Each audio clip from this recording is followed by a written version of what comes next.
In this talk, we're going to unveil our framework that will cut across curriculums and how to identify the biblical worldview and also to identify other worldviews to be able to compare and to contrast them. There's lots of biblical worldview frameworks out there. There are many that are strong. We are not going to exhaust identifying all the facets of several prevalent worldviews, and so I encourage you to use other worldview frameworks. I think James Sire's material in The Universe Next Door is excellent. Summit Ministries has a lot of excellent material.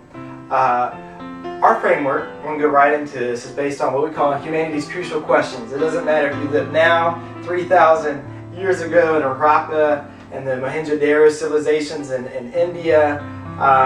These are questions that are common to man across history, across language, across culture. Humanity's crucial questions.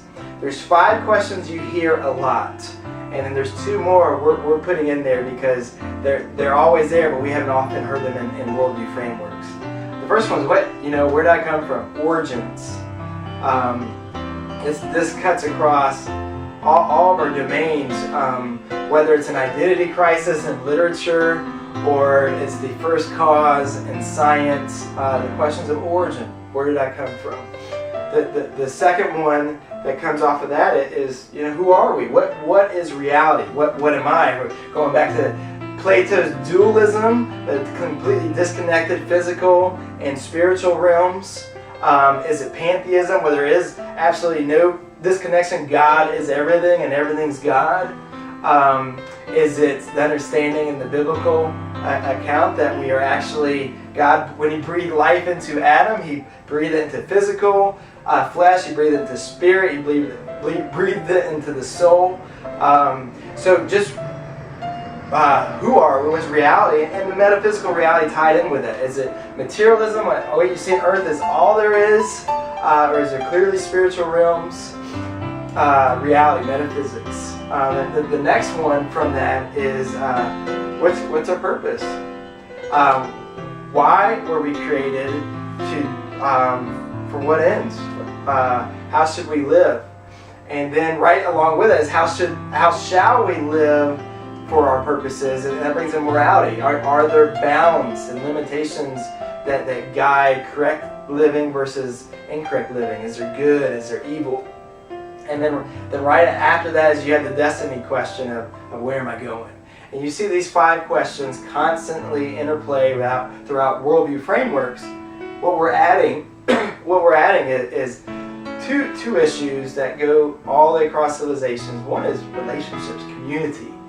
Why are we so dependent on interacting, creating relationships, bonds, love, with others, and why is it so unhealthy when we break apart from relationships, and why are our broken relationships so core to our brokenness, and why are healthy relationships so healing? And ultimately it brings us to our relationships, our key relationship, which was broken in the fall, and that's with Jesus Christ Himself.